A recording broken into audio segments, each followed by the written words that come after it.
Hace un año, convocamos a 100 jóvenes estudiantes de la carrera de Derecho a realizar una promesa por Oaxaca. Esta iniciativa surge a partir de un sueño de la familia Velázquez Chagoya: construir un mejor Oaxaca. Este sueño nos llevó a crear la Fundación 100 por Oaxaca.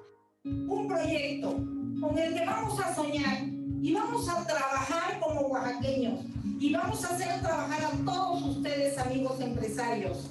A todos los vamos a hacer trabajar para darle a Oaxaca algo. 100 jóvenes, 100 por Oaxaca. Impulsa a los jóvenes profesionistas de nuestro estado a transformar su comunidad y sociedad en acciones positivas para el bien común. Y con gran éxito, 100 jóvenes comprometidos firmaron una promesa por sus familias, por sus comunidades y por su estado. Entendieron que para crecer hay que sumar esfuerzos y que la Fundación 100 por Oaxaca está aquí para apoyarlos. Más de 50 conferencias, foros y talleres y más de 500 horas de asesoría constantes con los mejores abogados, magistrados y expertos en la materia para complementar su formación profesional.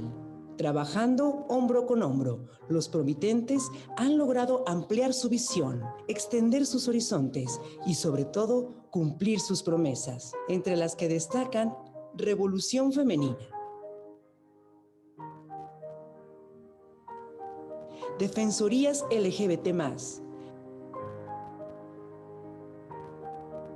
Empoderamiento Juvenil, Voz Indígena Oaxaqueña, Constitución de una sociedad cooperativa de producción pesquera. Mi nombre es Oliver Ocampo Martínez, promitente de la Fundación 100 por Oaxaca, actualmente agente municipal electo por la Asamblea, y reitero mi compromiso con la Fundación 100 por Oaxaca, yo por 100, 100 por mí y 100 por Oaxaca. Más allá de un esfuerzo personal por graduarse como futuras y futuros abogadas y abogados, pues están comprometiéndose con los destinos de sus comunidades. De veras, muchísimas felicidades y un honor poder estar con ustedes en 100 por Oaxaca. Un año compartiendo sueños, donde cada historia cobra sentido. Historias que han logrado tocar vidas y trascender nuestras fronteras a otros países, llevando con orgullo nuestros ideales, siempre buscando lo mejor y hacerlo más grande, ofreciendo alternativas que ayuden a mejorar las condiciones de vida de todos los oaxaqueños y que gracias a ellos podemos afirmar el compromiso de seguir construyendo un mejor Oaxaca para todos.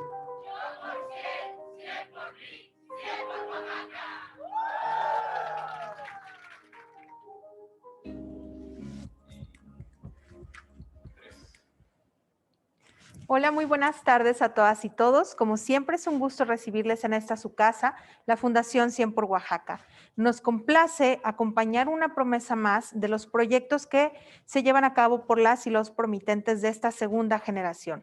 El corporativo Velázquez Chagoya se honra también en que cada vez sean más personas quienes se inscriben a estos proyectos que están pensados desde las juventudes e impulsados por las asesorías de la Fundación. Esta tarde vamos a dar continuidad a este proyecto, ejercer la abogacía con perspectiva de género, y nos complace muchísimo tener como invitada a una gran mujer que admiro y que aprecio mucho, la maestra Ana Fátima López. Y bueno, para que este programa lo lleven esta tarde nuestras promitentes del proyecto Círculo Jurídico Feminista, vamos a pasar con ellas a su presentación. Buenas tardes a todos y todos. Sean bienvenidos y bienvenidas a esta tercera sesión del programa del que formamos parte, Ejercer la abogacía con perspectiva de género. Maestra Fátima, es un honor tenerla en este foro. Le agradecemos su tiempo y su apoyo a esta iniciativa. La enlazo con mi compañera, quien leerá su semblanza. Maestra Ana Fátima López Iturríos.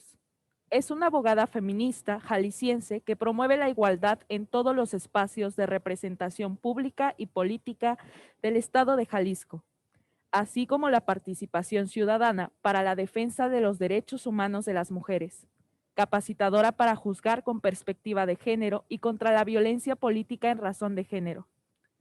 Es maestra en Derecho Corporativo por el ITESO y en Derechos Humanos y Paz por la Universidad de Guadalajara. Además, cuenta con una especialización en estudios de género por la Universidad Pedagógica Nacional.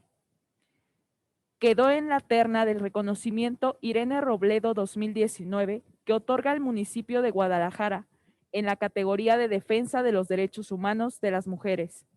Fue parte de la creación del primer observatorio ciudadano del Ombudsman a nivel nacional para la elección en el estado de Jalisco.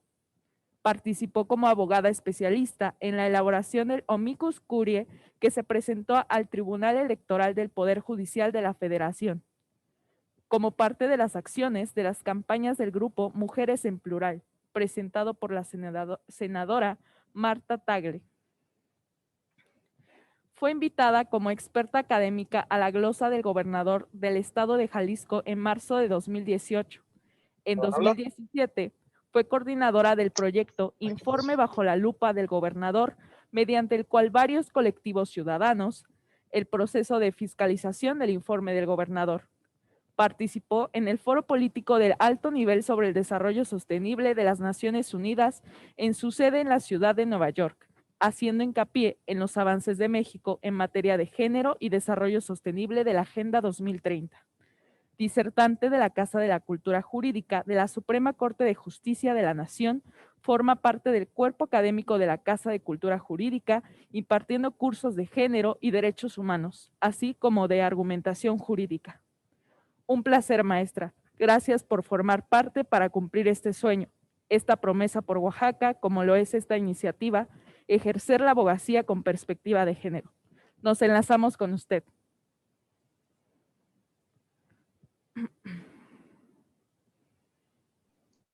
Muchísimas gracias por estar esta tarde en Oaxaca. Me honra mucho escuchar y me emociona mucho el proyecto porque conozco personalmente a varias de las compañeras que forman parte de él. Y el día de hoy, pues sí tenemos una gran encomienda y tenemos una oportunidad única de hablar de algo que realmente nos interesa a todas y a todos. ¿Cómo estamos en materia de perspectiva de género? ¿Cómo es juzgar con perspectiva de género? ¿Y qué es lo que está pasando para que nuestro sistema jurídico mexicano al día de hoy tengamos estas fallas que no logran que las mujeres podamos tener la debida impartición de justicia con perspectiva de género? Quiero compartirles primero que para poder empezar a hablar de perspectiva de género tenemos que entender debidamente de qué estamos hablando cuando les estamos pidiendo que hablemos de juzgar y que hablemos de juzgar con las gafas violetas. Cuando se creó el protocolo de la Suprema Corte del 2016, analizábamos del 2015, perdón, la jurisprudencia del 2016. Analizábamos toda la trascendencia de lo que significaba ver las categorías sospechosas para poder entender qué eran y por qué las mujeres indígenas, los grupos de diversidad y las personas con discapacidad entraban ahí. Y después, ¿qué trato diferenciado tendríamos que darles en razón de las situaciones específicas que estaban viviendo estas poblaciones? Y cabe hacer mención que las mujeres somos más del 52% de la población actualmente. Sin embargo, cuando tenemos que juzgar con perspectiva de género, tenemos que ponerla esta lupa para poder hacer el reconocimiento de lo que estamos comenzando a analizar. ¿Cuáles son las fallas que hemos tenido constantemente? Que a pesar de que tenemos un marco normativo realmente muy fortalecido, contamos con la Constitución, contamos con la Ley General de Acceso a las Mujeres a la Vida y la Evidencia, contamos con la Ley General de Igualdad, contamos con la Ley General de Atención a Víctimas, contamos con el Protocolo para Juzgar con Perspectiva de Género 2016 y 2020, contamos con jurisprudencia que obliga a la aplicación de la convencionalidad y a la aplicación ex oficio de toda la normativa internacional que favorezca y que sea más favorable a las víctimas. Y sin embargo, al día de hoy hay una reticencia por parte de los juzgadores y las juzgadoras a poder aplicar todo este marco de convencionalidad. Al día de hoy, cuando nosotros les comentamos qué opinan de cuál artículo 4 o el 3 o el 7 de la CEDAW, siguen pensando qué es la CEDAW, ¿no? Y todos sabemos que la CEDAW o bueno, todos deberíamos saber que la CEDAW es lo que le hablamos en el argot jurídico, la Biblia de las mujeres. Es el código máximo que contempla todos los derechos que tenemos que tener las mujeres para vivir una vida libre de discriminación y en igualdad de condiciones. La CEDAW es nuestra carta magna y es la que nos va a abrir la puerta para poder llegar a muchísimos otros espacios donde antes ni siquiera estábamos consideradas. La CEDAW es el documento más aprobado por todos los países del mundo. ¿Por qué les digo eso? Porque esto es básicamente algo trascendental. ¿A qué me refiero con esto? Se imaginan que es una convención que absolutamente la mayoría de los estados de los países del mundo la ha ratificado y la ha firmado porque se dan cuenta de la trascendencia de lo que significa la violencia hacia las mujeres. Y tenemos que verlo como tal, como un problema grande que requería que se tuviera que tener una convención y un compromiso real por parte de todos los estados para poder ir mermando esta cantidad de cosas que se estaban viviendo. Y al efecto les quiero compartir también otra cosa que es muy importante. Cuando nosotros decimos durante la pandemia que hubo otra pandemia y que era la pandemia de las mujeres, nos referíamos precisamente a que por un lado estábamos preocupados en casa cuidándonos de enfermarnos, de que nos fuera a pasar el COVID, y también en casa las mujeres estaban viviendo una serie de violencias y estaban encerradas que les impedía poder estar fuera de su agresor. Y ustedes dicen, ¿por qué esta maestra loca me habla de CEDAW y me trae estos temas al día de hoy? Bueno, porque quiero centrarme en la trascendencia de lo que es el juzgar con perspectiva de género y las fallas que tenemos. Pero hay que tener un preámbulo claro.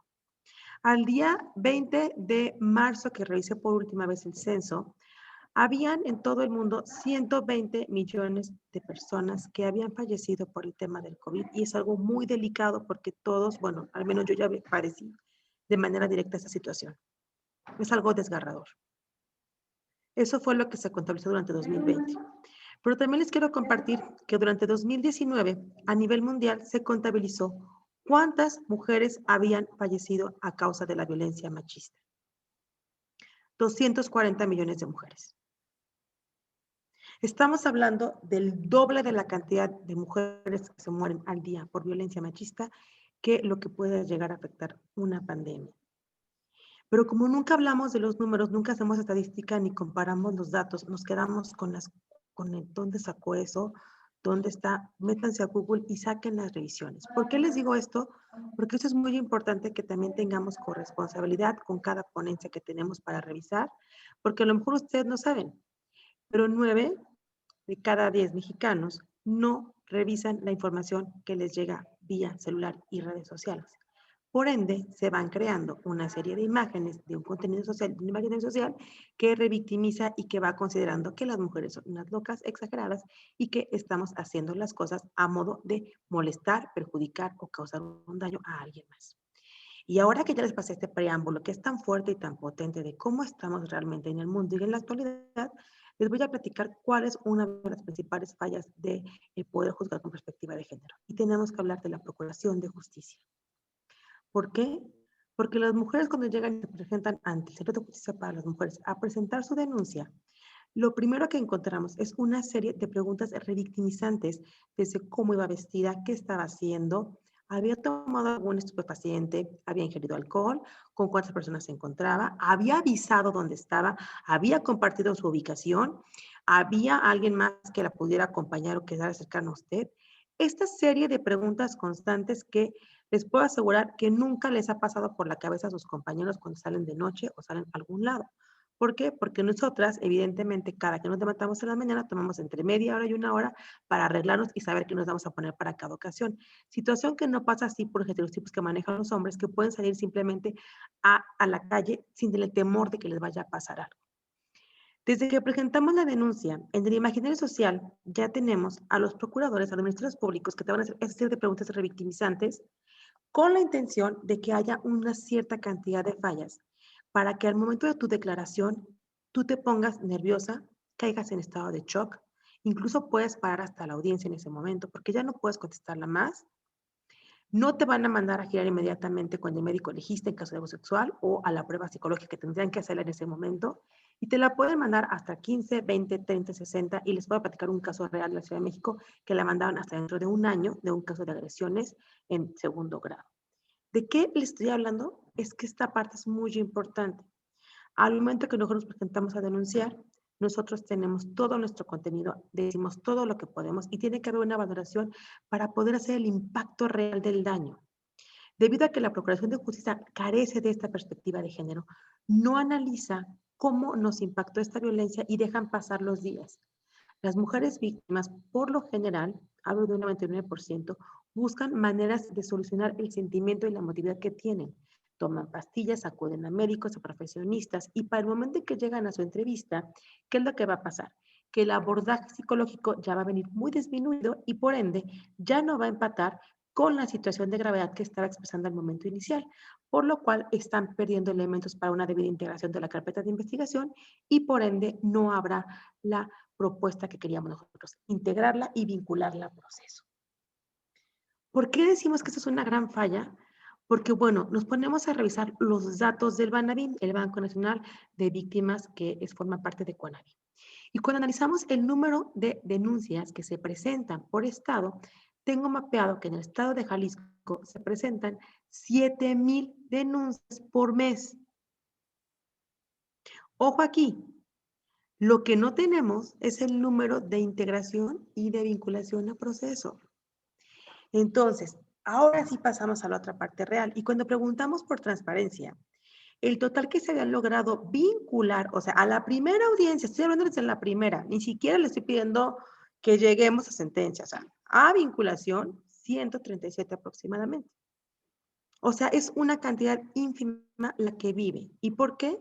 Porque ahora sí vuelvo a sacar las cifras nacionales que me encanta sacar, y es que durante el ENDIRE de 2016 se hace el censo de población para ver la dinámica de las relaciones en los hogares. Ahí se descubrió que durante 2015 solamente, ojo aquí, 600,000 mujeres vivieron y sufrieron y fueron víctimas de abuso sexual. Y solamente 344 sentencias se emitieron.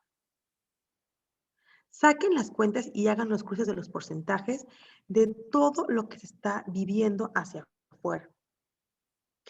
La impunidad que tenemos en México es del 99%. Eso lo hizo el índice de impunidad que sale cada año. Y efectivamente, durante 2020 fue la misma situación.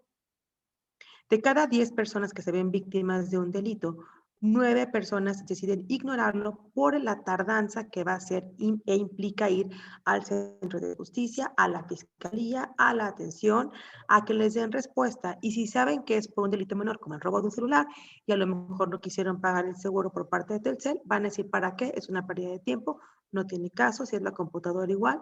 ¿Por qué? Porque sabemos que no se va a integrar y que no va a servir para nada. Esa es una gran falla que tenemos. ¿Cómo hacemos para romper la resistencia patriarcal que existe dentro de la Procuración de Justicia? ¿Cómo hacemos para que se pueda entender la trascendencia de que las carpetas de investigación puedan integrarse debidamente, que pueda llegar a una vinculación a proceso y empecemos a hablar de manera distinta respecto de la manera en que se está abordando efectivamente la violencia contra las mujeres? Es muy molesto que todo el tiempo el foco se centre en que si las feministas fueron, llamaron, quemaron, pintaron, en que se hicieron esto y el otro y aquello, pero no analizamos la gravedad que pasa en la procuración e impartición de justicia y la rabia, el enojo y la molestia por la desaparición, por los feminicidios y por los abusos sexuales que vimos constantemente. Hace unas cuantas horas estaba teniendo el caso de una chava que era la 4ª vez que había sido abusada sexualmente. Tuve que hacer una intervención completa porque esa es una de las grandes fallas. Ella me decía, es que, ¿qué hago yo para que me pase esto a mí si ya me cambié de ciudad, si ya me cambié de aquí, si lo vengo analizando? Ella tiene que llevar su trabajo terapéutico por su cuenta, analizar qué está pasando, pero también hay que analizar que la sociedad, en donde quiera que ella se mueve por las características físicas que ella maneja y que tiene, va a ser un constante sujeto de opresión y por lo tanto de poder ser sujeto de revictimización o en su caso de utilizarla para otros fines. Y esta situación luego se vierte en contra de nosotras como si nosotras estuviéramos provocando la situación. La falla en el sistema jurídico mexicano es esta, el no entender a la mujer en esta simetría de poder que se tiene con un poder patriarcal, donde si volteamos a ver cómo está configurado todo el Ministerio Público y los ministerios públicos que están adentro, nos van a mostrar que tienen muchísimas capacitaciones. Pero ojo aquí y vamos a hacer un paréntesis bien claro. Si llega una mujer sorda, ¿ustedes creen que en el Centro de Justicia para las Mujeres va a haber un experto en lenguaje de señas? ¿Y si hay una mujer que es deficiente visual? ¿Y si hay una mujer que tiene una discapacidad cognitiva? La discapacidad no nada más es poner una rampa para que pueda accesar. Es que se cuente con toda la preparación por parte de la Procuración de Justicia para que puedan llegar y obtener los mecanismos y tener plena conciencia de las leyes. Tienen que tener una ley general de acceso a las mujeres en braille para que la puedan leer. Tienen que tener lenguaje de señas. Tienen que tener videollamadas para poderse comunicar. Piensen simplemente una mujer muda, víctima de violencia, cómo se comunica con otra persona. ¿Cómo haces la videollamada? Si no aparece esto, no lo hemos mapeado siquiera, y eso es un tema muy delicado, porque revisando el censo de 2020 que acaba de salir, nos dimos cuenta que nuevamente la parte de la discapacidad por parte de los encuestadores se puede pasar de largo. Si ven que tú tienes una deficiencia para contestar al encuestador o a la encuestadora, lo dejan pasar a fin de que se continúe en la encuesta sin saber qué tipo de discapacidad tenías ni cómo se afectaba. Entonces, cuando hablamos de lo que es juzgar con perspectiva de género, tenemos que entender todo el marco internacional, pero también tenemos que volvernos un poco más, o más bien, tenemos que volvernos sensibles a entender que no somos números. Quiero decirles que pensé hablándoles que eran 7,000 denuncias y nadie me dijo nada, ni siquiera me puso un comentario en el chat. Son 7,000 personas víctimas de violencia que se acercaban a pedir justicia y que no fueron atendidas. Cuando les dije que en 2015 habían sido 600,000 mujeres, se los dije con claridad, 600,000 mujeres. Y luego les dije, 344 sentencias se emitieron. Quiere decir que solamente 344 mujeres recibieron justicia. Tenemos tan normalizado y tan invisibilizado que somos nada más números, estadísticas y categorías que no vemos el por qué tendríamos que estar analizando con perspectiva de género. El protocolo que acaba de salir por la Suprema Corte de Justicia de la Nación establece qué es lo que se tendría que hacer para cada caso. Analizar y poner la perspectiva de género también nos corresponde a nosotros desde la parte postulante. Es decir, cuando yo voy a presentar mi denuncia, yo soy una mujer mixteca, yo soy una mujer yaqui, yo hablo lengua yaqui, yo hablo mayo, yo hablo huachochi, yo soy una mujer indígena, soy una mujer de pueblos originarios, yo soy una mujer con discapacidad, yo soy una mujer que vivo en esta zona y tengo tales cosas, que no he estudiado tanto. ¿Por qué? Para que se pueda reconocer la simetría de poder que tengo yo contra la persona que me está agrediendo. Y esa falla en el sistema penal es muy constante porque es el talón de Aquiles de todas las fiscalías. Si revisamos todos los géneros de justicia para las mujeres del país, vamos a encontrar la misma cantidad de números en el concepto de denuncias y la muy poca cantidad de integración de carpetas. Y lo mismo pasa en el tema de desaparición de personas. Tenemos un número inmenso, ahí sí, de carpetas de investigación. Encontramos en un mapeo, en un solo estado, no vamos a decir nombres, 5,000 carpetas de investigación, todas abiertas sin ni siquiera un interés en que esas carpetas puedan llegar a tener una conclusión. Y lo peor es que esas carpetas de integración, las 5,000 de las que estoy hablando, incluyen de 2 a 3 o hasta 4 víctimas. O sea que si sacamos las cuentas de la cantidad de veces que no logramos integrar debidamente las carpetas y lo que está pasando en el sistema penal acusatorio y cómo estamos viviendo y siendo revictimizadas constantemente, nos damos cuenta que estamos en una situación sumamente desconcertante de por qué está fallando tanto nuestro sistema jurídico. Porque tenemos Belém do Pará, que es la convención que se crea para eliminar todas las formas de violencia contra las mujeres, que tiene un mecanismo internacional que se llama MESECVI, y este mecanismo analiza cómo cada estado responde hacia el tema de la violencia contra las mujeres. Porque además de la CEDAW, tenemos también el mecanismo de protectoras de la CEDAW, porque además también tenemos un comité de expertos en ONU Mujeres para poder atender todas las violencias, porque además tenemos la Comisión Interamericana de Derechos Humanos, porque además tenemos la Corte Internacional de Derechos Humanos, porque además tenemos sentencias vinculantes la Corte Interamericana de Derechos Humanos como Campo Algodonero, como Atenco, que al día de hoy son letra muerta. Tiene el Estado mexicano obligaciones que cumplir y siguen sin cumplirlas. Y eso sumamente afecta todo el imaginario social y el constructo. ¿Por qué? Porque siempre que decimos que al día en México fallecen 10 mujeres por feminicidio, el informe Sombra ha señalado que son 10 las que podemos contar conforme al establecimiento del delito. Pero en realidad son 100 mujeres las que al día están falleciendo por este mismo delito. Pero ¿qué pasa? Al no existir un código penal único, cada estado tiene tipificado diferentemente el protocolo y la atención que le van a dar al delito. Por ende, el otro día leí una nota que realmente yo consideraba absurda. Decían, esta mujer murió estrangulada con signos de violencia, pero no es feminicidio. Solamente es estrangulamiento con golpes contundentes y hematomas gravísimos en el rostro y fractura de la cara. O sea, si eso no es en razón de género, entonces, ¿cómo están integrando las carpetas? ¿Por qué? Porque siempre que se empieza a medir la violencia, empiezan a aumentar los números. No es porque no exista antes, simplemente es que antes la normalizamos y no la sumábamos. Por eso siempre decimos, lo que no se mide no existe. Cuando surge el primer instituto para las mujeres en 2001, que empezaron a surgir muchísimos feminicidios y toda la gente estaba vuelta loca en que eran los feminicidios. No, espérense. No es que no hubiera habido antes feminicidios. Lo que pasa es que no querían reconocer el fenómeno que estábamos viviendo y cuando ya se le pone nombre y apellido y empezamos a contarlo, entonces empiezan a verse más y más y más los casos que estaban pasando. Y recordemos que hasta antes de la sentencia de Campo Algodonero, era muy común que el propio Ministerio Público dijera que las mujeres se iban con el novio. ¿Y saben qué es lo más doloroso de esta falla del sistema penal mexicano?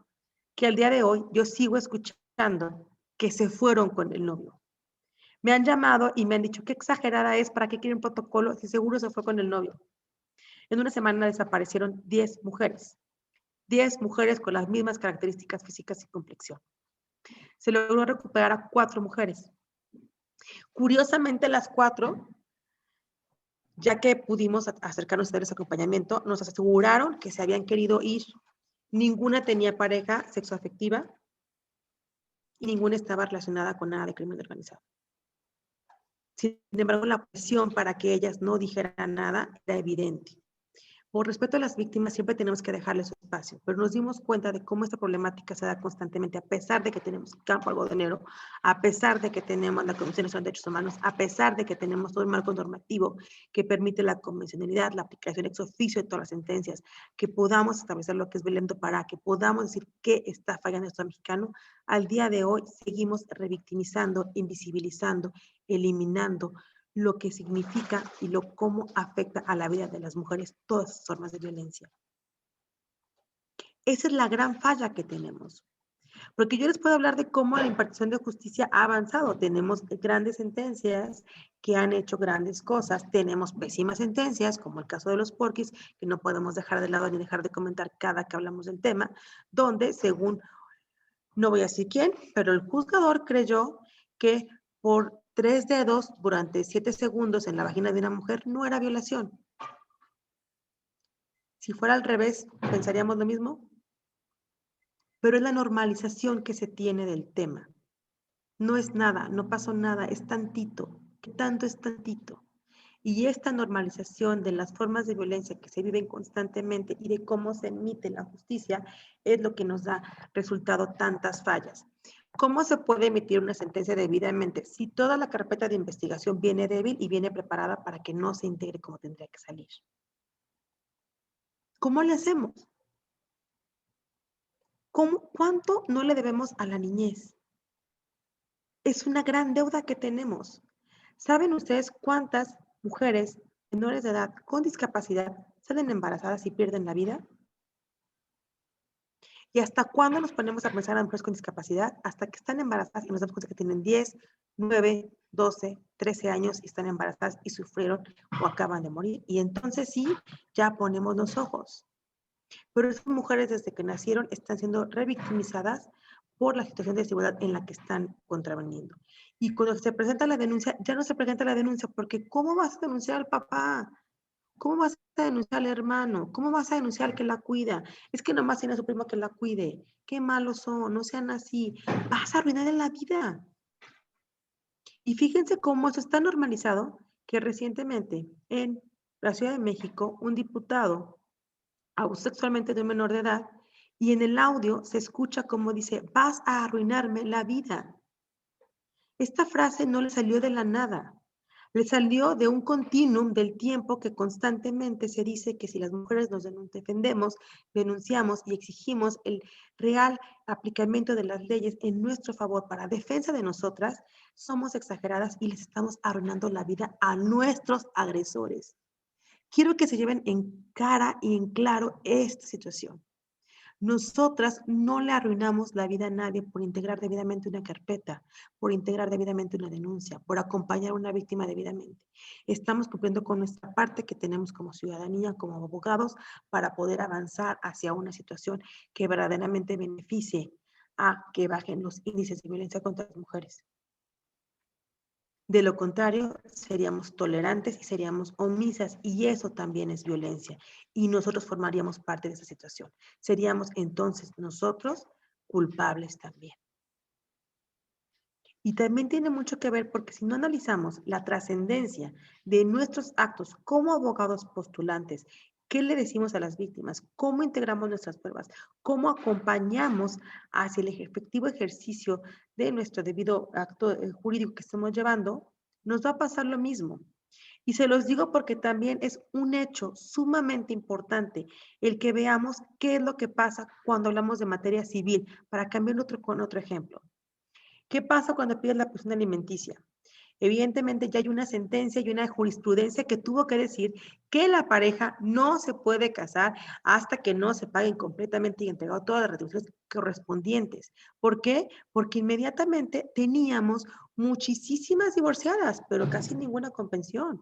Y teníamos otros 2, 3 hombres con 3, 4 matrimonios, pero dejando a las mujeres con la carga y la responsabilidad del cuidado y la manutención de los hijos. ¿Por qué? Porque inmediatamente se separaban de una esposa, ya tenían otra pareja, dejaban de pagar la amortización. ¿Por qué? Porque ellos se habían embarazado y tenían otro hijo que mantener.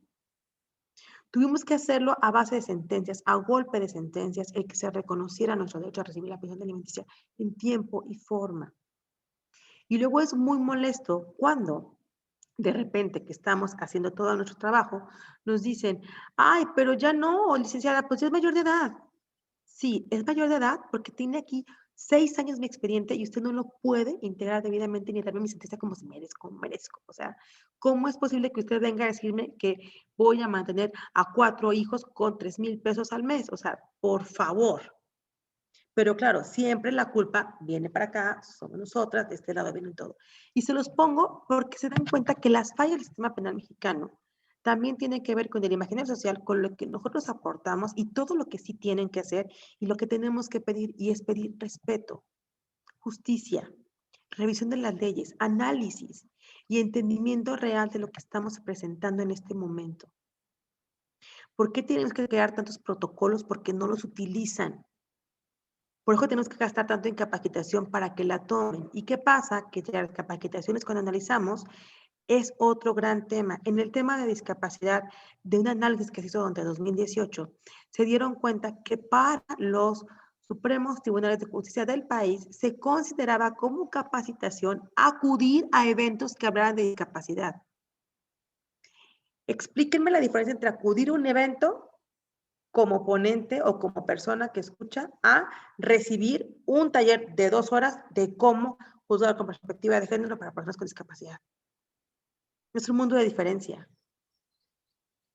Sin embargo, presentaron sus pruebas, sus evidencias muy palpables, muy agradables. Sí, hemos ido a 5 eventos durante el año. ¡Felicidades por asistir! ¿Y la capacitación?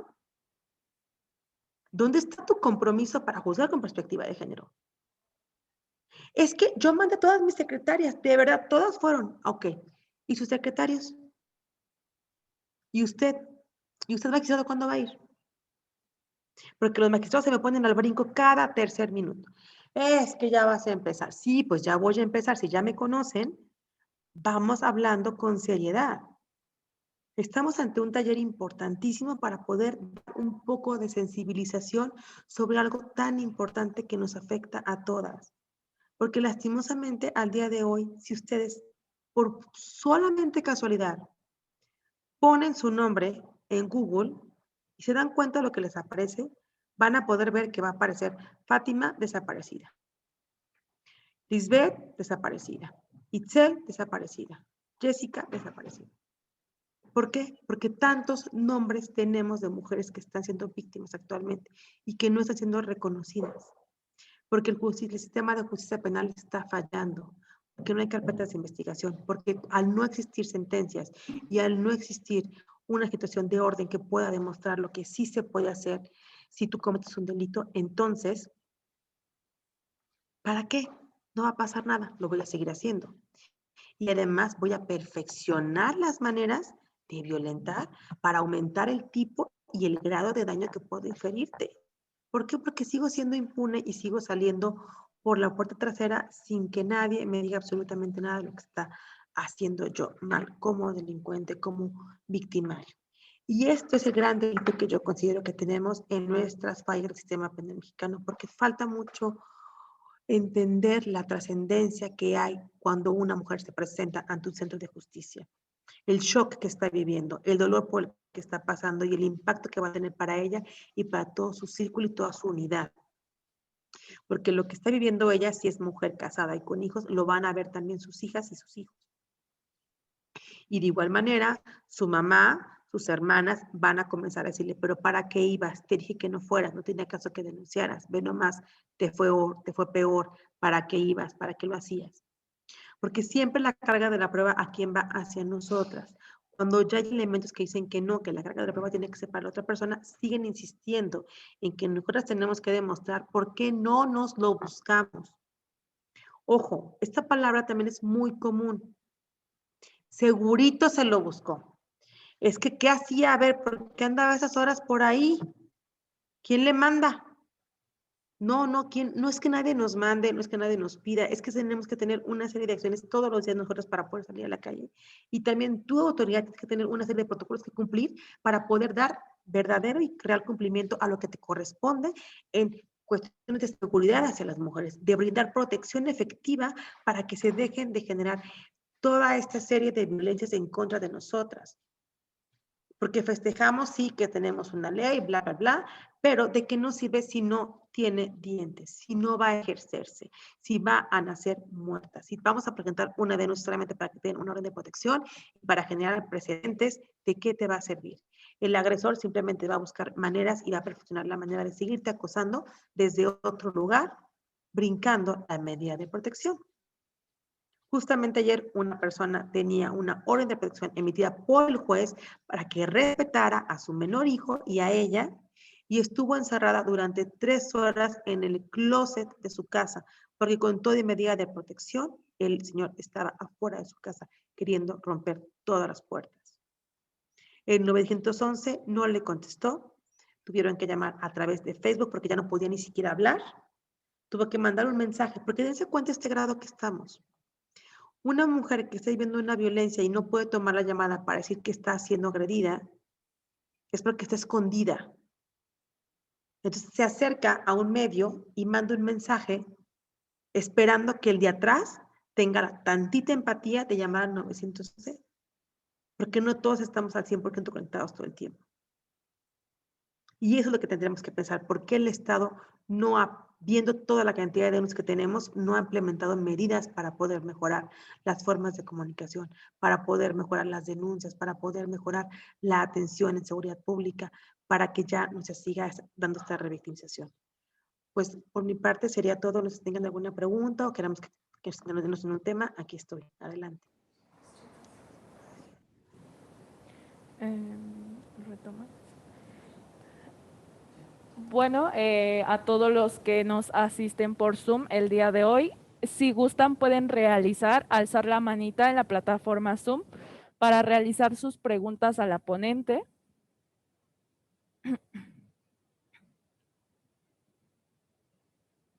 Igual en el chat, si gustan, pueden redactar su pregunta. No sé si alguno de nuestros asistentes tenga...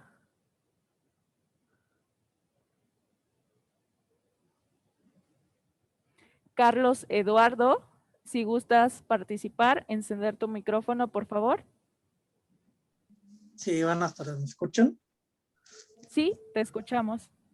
Buenas tardes, ponente. Muy interesante la ponencia, sobre todo reflexiva desde todos los datos que aporta y que justamente retomo eso, ¿no? Hemos empezado a ver datos, números, y eso pues deshumaniza, es la palabra correcta, el hecho de lo que estamos viviendo. Y bueno, más bien era un comentario y a la vez pregunta en opinión para usted.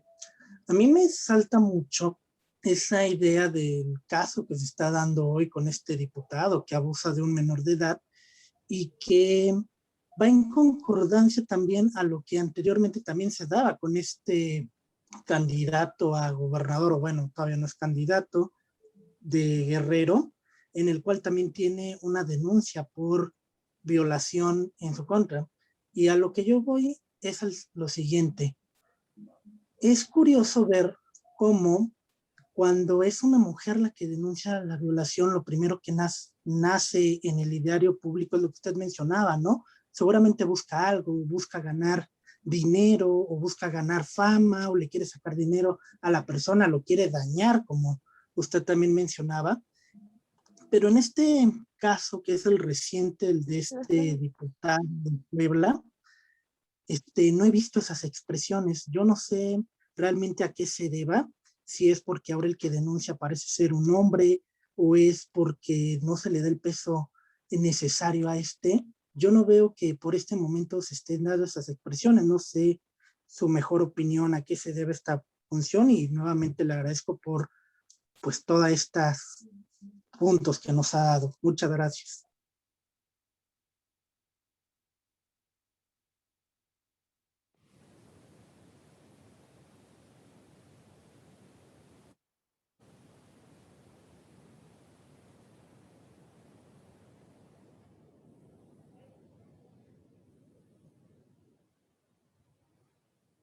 Muchas gracias. No podía contestar. Carlos Eduardo, me parece muy importante y muy interesante el tema que acabas de abordar. ¿Por qué? Porque a raíz de la situación con Saúl Hurtado de Puebla, este diputado federal que efectivamente abusó sexualmente del menor, hemos encontrado que no era el primer menor que había abusado. Se encontró el caso de otro menor inmigrante que tuvo que emigrar porque no aguantó con el dolor. Este diputado lo primero que dijo fue: me arruinaron la vida. Ya canceló su registro para la reelección y lo más delicado es que como tiene fuero, tiene que la Cámara de Diputados rendirnos respuestas, hacer el desafuero inmediatamente para que Fiscalía proceda. Y volvemos al punto, ¿dónde va a ser la parte blanda? La Procuración de Justicia. Porque el primer día que acudió no fue atendido debidamente. Es toda la información que les puedo dar, pero la debida atención al debido proceso se dio hasta el día siguiente. Y fue gracias a la mediatización que hicimos del caso, porque me incluye en esta situación en que muchas de nosotras tuvimos que buscar la manera de explicarle a la víctima la trascendencia. ¿Qué es lo que pasa? Que en la Ciudad de México, si tú llegas a denunciar un delito de abuso sexual y tu abogada o abogado no cuenta con una cédula de especialista en infancia o en niñez, no puede ingresar al búnker, que es el sistema en donde está el edificio. No puede llevar el caso porque no es especializado. Es un tema muy delicado. Entonces, si tú llegas con tu abogada experta, pero no tengo el prerequisito que conozco de infancia, no me van a dejar entrar a mí y de facto, de oficio, le van a poner a un asesor jurídico o asesora jurídica. Entonces, si el propio Estado, que es el que está en el poder y es el que está generando esa situación y que tiene las conexiones para poder salir en cuestión de horas, y es el mismo que le proporcionó la asesoría jurídica a la madre del menor, imagínense cómo nos está fallando y por qué estábamos tan molestos con lo que pasó el día de ayer cuando la Fiscalía regresa a ser Procuraduría y qué implica ese alejamiento de las víctimas, qué implica el que se tome de lado todo lo que habíamos logrado conseguir y que apenas comenzábamos ya se acercó, se alejó de nosotros. Y sí, Carlos, no es que sea el tema de que sea un hombre, sino se inmediato soy igual, pero lo que pasa aquí es que es un tema de menor de edad. Cuando hablamos de menores de edad, es algo que se los digo desde ahorita, a todas las agendas nos intervienen. ¿Por qué? Porque son niños y niñas, y así tenga 17 años, no deja de ser menor de edad. ¿Por qué? Porque un adulto de 30, 40 años mayor que tú te puede convencer de muchas maneras, pero tú, si no tienes edad suficiente para aportar una tarjeta de identificación para entrar a comprar bebidas alcohólicas, ¿por qué sí la vas a tener para poder aceptar ese tipo de relaciones, ¿no? O sea, hay que darnos cuenta de lo que está pasando detrás y que es muy importante. Y gracias por tu comentario. Adelante, por favor, no sé quién siga. Segunda pregunta, no sé si quiera contestarla. Sí, a cargo de Carla Kitsia Pérez Torres. Adelante.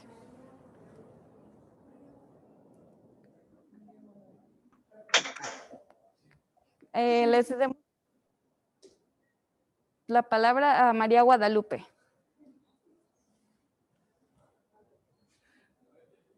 ¿Sí me escuchan? Sí, ¿verdad? Buenas tardes.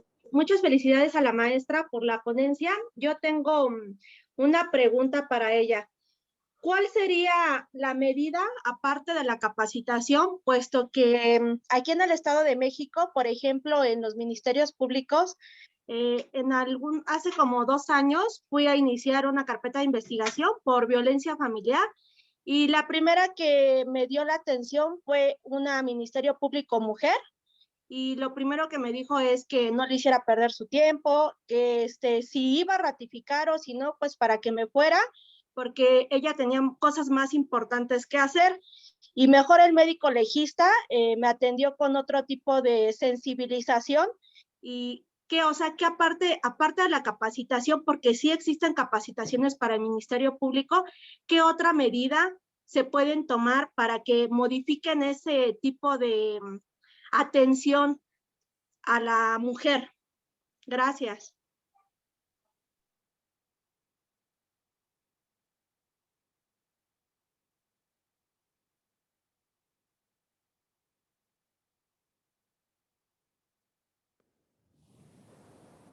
En esta situación, la capacitación es una parte, pero además de la capacitación para los operadores, también tiene que haber una capacitación para los primeros mandos.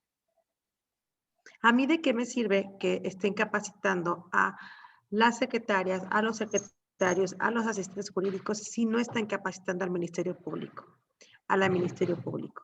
Si no están capacitando al director del Centro de Justicia, si no están capacitando al encargado del Centro de Justicia o al de la Fiscalía o al fiscal. ¿Por qué? Porque desde arriba viene la cadena de mando que lleva con esta misma situación de violencia y de revictimización. En el momento en que esta persona asume lo que está pasando, lo entiende y lo traslada hacia los demás, vamos a poder entender que la capacitación empieza a formarse. Porque cuando tú pasas por una fiscalía a presentar denuncia, tú puedes escuchar cómo los están atendiendo y te das cuenta cómo los están afectando y cómo las están y los están tratando. Entonces, desde ahí la cadena de mando se ha dado cuenta de las deficiencias que tiene, pero no se quiere sensibilizar y no quiere capacitarse. Por ende, en muchas ocasiones, sin ánimo de ofender a nadie, pero mandan hasta los meritorios a que tomen la capacitación en vez de tomar a los titulares. Eso es un grave problema que tendremos que empezar a plantearnos y que a pesar de que lo ponemos en los planes de trabajo, ponemos de transversalidad y exigimos que se presente en ellos, no lo logramos porque no tienen esta agenda consciente. Espero que te haya contestado. Muchas gracias. ¿Una pregunta más? Sí, a cargo de Rosa María, por favor.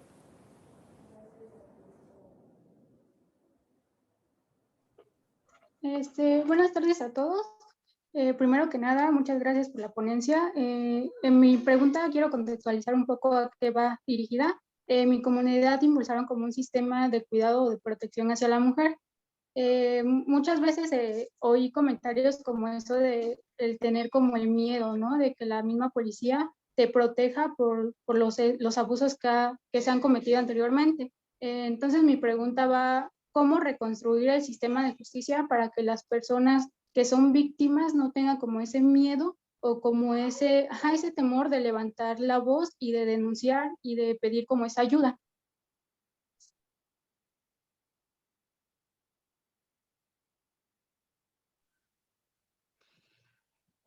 Si entendiéramos la trascendencia de la convencionalidad, lo que significa la reparación integral del daño y la justicia restaurativa, las víctimas no tendrán que verse sometidas en ese tipo de casos. Y para ello tenemos las abuelas de Guatemala, que es una sentencia de la Corte Interamericana de cómo la revictimización y el maltrato por parte del Estado ha generado todo este tipo de violencias, que las víctimas se inhiban de trabajar y de continuar y de acercarse hacia una autoridad. Y esto es un tema muy fuerte. ¿Por qué? Porque como bien dices, en la comunidad ya son víctimas, ya saben cómo las tratan y qué les dicen y qué hacen para ignorar sus exigencias y sus solicitudes. Entonces lo que tenemos que decir es cómo hacemos para que las víctimas puedan tener un acompañamiento sumamente integral y entonces poder saberse que hay una ley general sobre las mujeres en área de violencia, hay una ley general de víctimas y que con base en ellas tendrían que tener todos los cuidados y exigencias con las autoridades para que las respeten. Pero para llegar a ese paso tiene que haber muchísimo conocimiento del tema, tendríamos que platicar con ellas, darles certeza, explicar todo el entramado jurídico, porque de verdad el tema de las víctimas es algo que tenemos que respetar muchísimo. Nadie sabe lo que están pasando más que ellas. Y es algo muy, muy delicado. Muchas gracias. Maestra, muchas gracias por contestar nuestras preguntas. Ha sido una sesión muy reflexiva para todos nuestros participantes y para nosotros. No queda más que agradecer su tiempo y su disposición. Muchas gracias, maestra.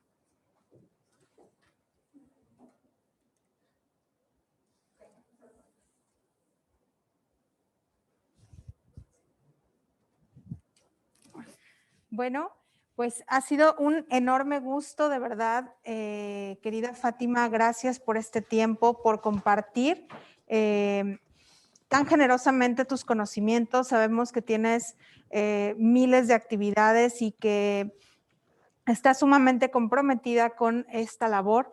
Entonces, te agradecemos mucho el compartir con este equipo, con este grupo de chicas que tienen la intención de ir cambiando e incidiendo para que cada día podamos mejorar la forma en que se imparte justicia en el Estado, la forma en que estamos mirando las desigualdades de género. Entonces, muchas gracias de verdad. A nombre de la Fundación 100 por Oaxaca y a nombre del Corporativo Velázquez Chagoya, te vamos a enviar tu reconocimiento y pues esperemos que podamos seguir en contacto. Y pues a nombre también del equipo Círculo Jurídico Feminista, te damos las gracias y felicitaciones por tu gran trabajo.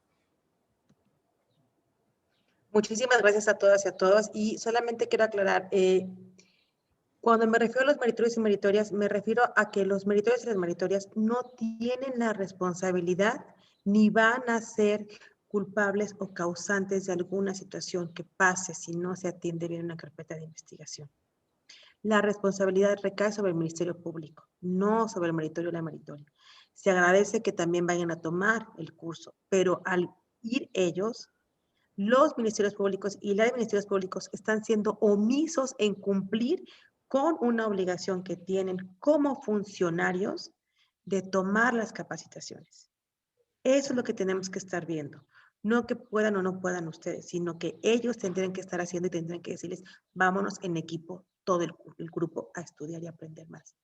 Muchísimas gracias a todo el equipo de Fundación 100 por Oaxaca. Estoy, como siempre, muy agradecida y pues encantada de participar. Me da gusto que hayan podido compartir conmigo esta tarde toda esa serie de reflexiones y que nos llevemos gran tarea a trabajar.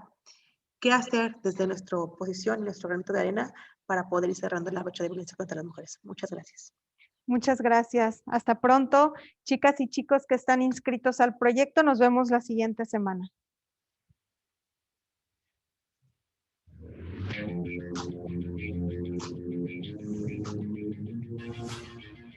que es un gran logro, ¿no? Ir aprendiendo de estas dinámicas, de cómo tenemos que ver la vida, de cómo tenemos que luchar por lo que queremos. Aquí están 100 líderes, porque es tiempo de hacer comunidad. Es tiempo de pelear por la justicia, por pelear por los valores, por la ética, de hacer un compromiso. Y eso es 100 por Oaxaca. Yo soy 100 por Oaxaca. Yo soy 100 por Oaxaca. Yo soy 100 por Oaxaca. Yo soy 100 por Oaxaca.